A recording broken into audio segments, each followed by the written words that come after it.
The camera drifts over endless plains, where wind combs through tall grass and the last light of sunset paints the horizon gold. In the distance, a lone teepee stands, elegant, iconic, familiar. For most of the world, that image defines Native American life. But what if that's only a fragment of the story? A single note in a vast symphony of genius. Across the deserts, forests, mountains, and coasts of North America, indigenous peoples built shelters so diverse, so advanced, that even modern architects are still learning from them. Homes carved from canyon cliffs that stayed cool through 120-degree heat. Longhouses that sheltered dozens of families under one communal roof. Snow lodges that breathed warmth into frozen silence. Underground chambers that worked like ancient thermostats. Each structure was a dialogue between humans and the land itself.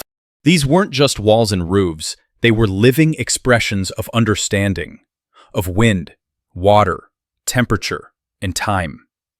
Every line of bark, every block of clay, every animal hide stretched against a pole carried generations of wisdom. Where one tribe saw endless snow, another saw insulation. Where one saw desert stone, another saw shelter. The teepee wasn't the only masterpiece. It was one among many. And together, these designs formed a continent-wide network of knowledge, adapted perfectly to every environment, crafted without waste, and sustained for centuries. But over time, that diversity faded beneath a single image, simplified by outsiders who never asked why these shelters were built the way they were. Tonight, we opened that door again, to the longhouses that echoed with laughter, to the cliff dwellings that whispered against the canyon wind, to the homes that didn't just protect life, they defined it. This is not a story of survival. It's a story of symmetry, spirit, and belonging, where every home was a heartbeat in harmony with the land.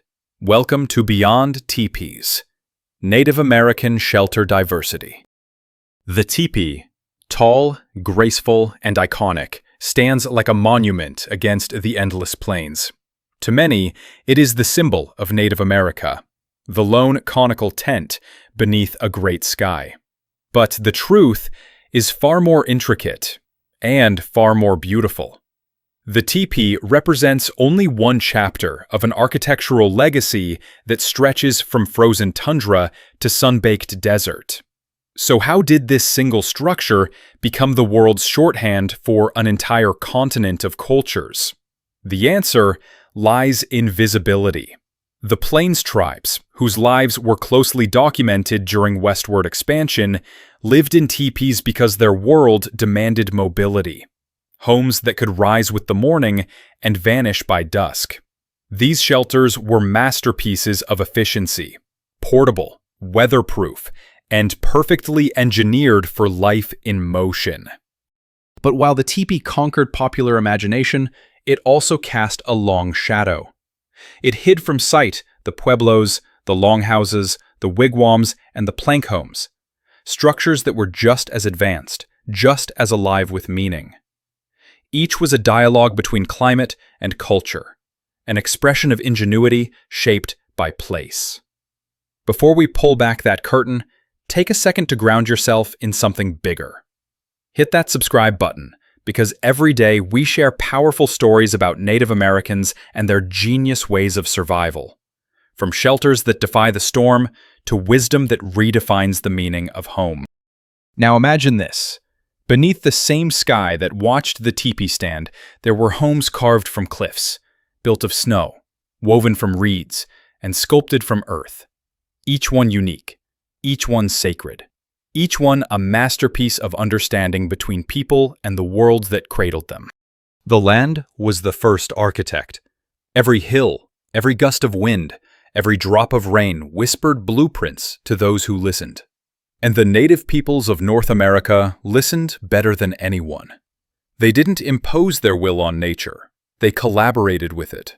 In the arid Southwest, where heat shimmered off red stone and rainfall was rare, the ancestral Puebloans shaped their homes directly into canyon walls. The cliff dwellings of Mesa Verde rose like honeycombs of survival, cool in the day, warm at night, protected from storms and intruders alike. Their walls, built from sandstone and adobe, acted as natural air conditioners, maintaining stable temperatures without a single tool of modern engineering. Travel north to the forests of the Pacific coast, and the scene shifts. There, the Haida and Tlingit built plank houses, massive cedar structures designed to withstand constant rain and biting winds. Their thick wooden walls swelled and sealed in humidity, while smoke holes vented the hearth's breath upward, like the exhale of the earth itself. In the northeast, among birch forests and rivers, wigwams and longhouses took form, domed and elongated, bending with the elements. Their curved frames of saplings shed wind instead of resisting it, proving that flexibility, not rigidity, was the secret to endurance. Each region produced its own masterpiece. No blueprints, no machinery, just wisdom written in soil and sky. The materials weren't chosen for convenience, but for conversation. The land offered what it could, and the people accepted with respect. Across this vast continent, the environment didn't limit creativity. It shaped it. And the result was a mosaic of homes so perfectly adapted, even nature itself seemed to approve. To understand Native American architecture is to understand a form of science disguised as simplicity. Each shelter, no matter how humble, was built upon observation, experimentation, and precision. These weren't rough huts thrown together from scraps of nature. They were the result of generations of engineering refined by memory and need. Every region held its own toolbox.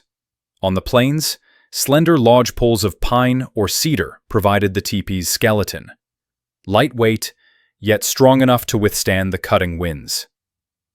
In the northeast, supple saplings were bent into graceful arcs to form the ribs of wigwams, then layered with birch bark and woven mats that repelled rain as effectively as shingles. In the southwest, adobe bricks, a fusion of earth, water, and straw, were shaped and sun-dried into walls that breathed with the desert. Their porous texture absorbed heat by day and released it at night, maintaining comfort through the extremes. Further north, where snow ruled half the year, Inuit snowhouses emerged as feats of geometric perfection. Blocks of snow spiraled upward into domes so strong they could bear a man's weight, yet so insulated that a single oil lamp could warm the interior. None of these techniques were accidental. Builders knew how wood bent, how clay cracked, how stone held its weight. They tested, listened, and learned until every home responded to its landscape like a living organism. And beyond the materials lay meaning. Each wall carried fingerprints, every joint a story. Construction wasn't labor.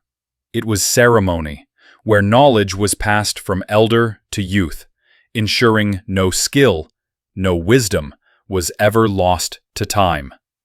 This was architecture not of dominance, but understanding, a science built on respect. To the native peoples, a home was never just a building.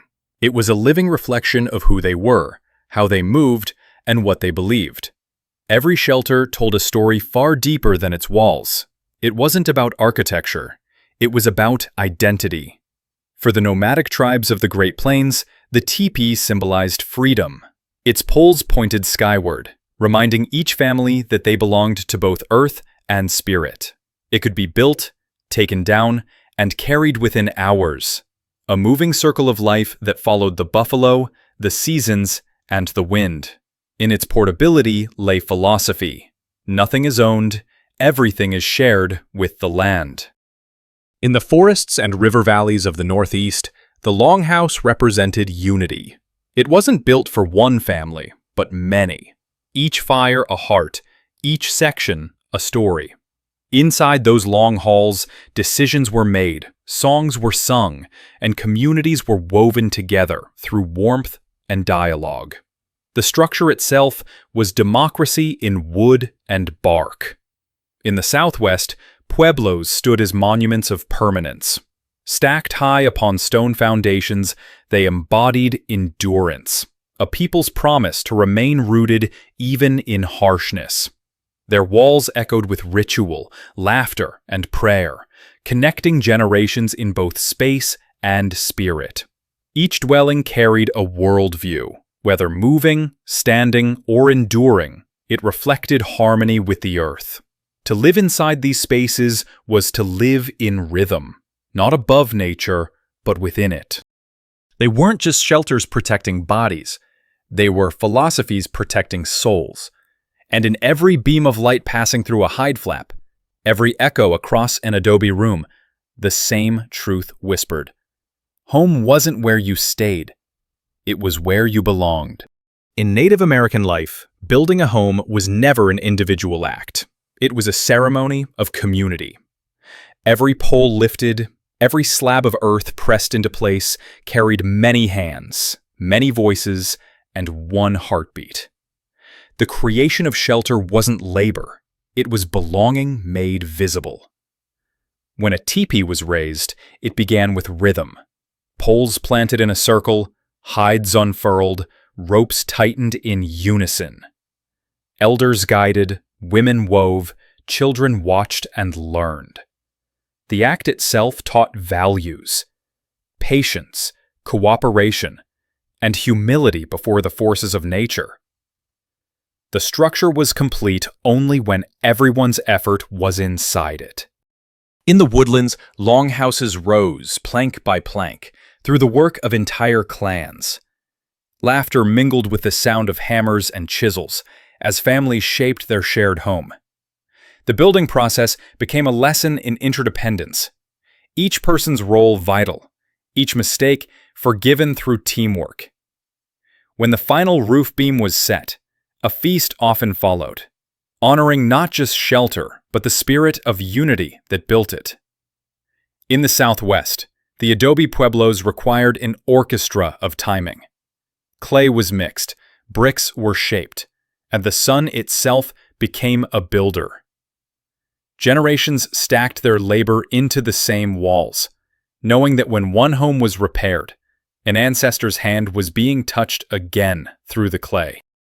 Every dwelling was a fingerprint of the people who built it, a reminder that strength doesn't come from isolation, but from connection. To build together was to live together. To live together was to endure.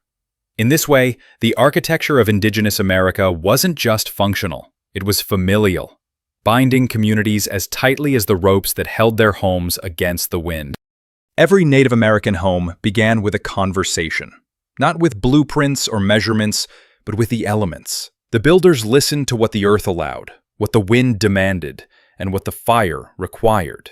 To them, architecture wasn't a battle against nature, it was an alliance. The earth gave foundation and insulation.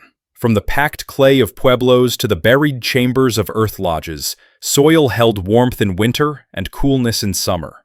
The ground was alive, not something to be conquered, but something to live within. Tribes like the Mandan and Arikara built circular homes half-sunk into the earth, harnessing its thermal power long before scientists coined the term geothermal. The wind was both friend and sculptor. In the plains, teepees were angled precisely to catch the breeze for ventilation while deflecting storms. In forests, curved wigwam walls allowed air to glide silently over their surfaces, reducing strain and noise during gales. Builders didn't fight the wind, they danced with it. And then there was fire, the soul of every dwelling. It wasn't just warmth, it was breath, community, protection. Chimneys were rare because smoke flaps and openings worked with the air's natural flow, letting homes breathe. The rising smoke didn't stain ceilings, it purified them. Together, these three elements, earth, wind, and fire, didn't just shape shelters, they shaped philosophies. Every design decision honored balance. Every home stood not in defiance of nature, but in dialogue with it. To live under such roofs was to remember a timeless truth. The land doesn't need walls to keep you safe. It only needs understanding. Across the vast expanse of North America, climates changed as swiftly as the wind. Blistering deserts, frozen plains, humid forests, and coastal rains. Yet, wherever they lived, Native Americans didn't merely survive those extremes. They engineered comfort within them. In the far north, where temperatures dropped below freezing, the Inuit turned snow into architecture. Their igloos were not crude shelters, but feats of geometry. Domes spiraled upward in tight precision, reflecting heat inward while resisting storms that could flatten steel. Inside, animal skins trapped warmth, and a single flame could raise the temperature by dozens of degrees. Thousands of miles south, the Pueblo peoples faced the opposite challenge: relentless sun and sweltering heat. Their adobe pueblos worked as natural air conditioners, absorbing solar warmth by day and releasing it gently at night. Courtyards and terraces amplified airflow, creating microclimates that cooled entire communities. In the damp Pacific Northwest, the Haida and Tlingit designed cedar plank houses that defied constant rain. Their wood swelled when wet, sealing the walls naturally, while raised floors kept interiors dry. The scent of cedar itself resisted rot, mold, and insects, nature's built-in preservative. Even the Plains tribes, forever chasing herds across open land, optimized their teepees for all seasons. In summer, lower flaps welcomed wind. In winter, snow was banked around the base for insulation. Every design was a masterpiece of adaptation, born from respect, not conquest. Instead of forcing nature to yield, they listened, shaping homes that mirrored mountains, rivers, and skies. Their legacy reminds us that innovation doesn't begin with technology. It begins with observation and the wisdom to ask, what does the land already know? As the wind drifts across the open plains and sunlight warms the walls of ancient stone, the story of Native American architecture still whispers through time. These homes, whether carved into cliffs, raised from cedar, or molded from earth, were more than shelters. They were songs of balance, harmonies between human hands and the land that held them. Every teepee, every longhouse, every pueblo stands as a reminder that the truest measure of intelligence isn't how much we build, it's how well we listen. The indigenous builders of North America didn't seek to conquer their environment. They sought to belong within it. Their homes didn't scar the land. They completed it.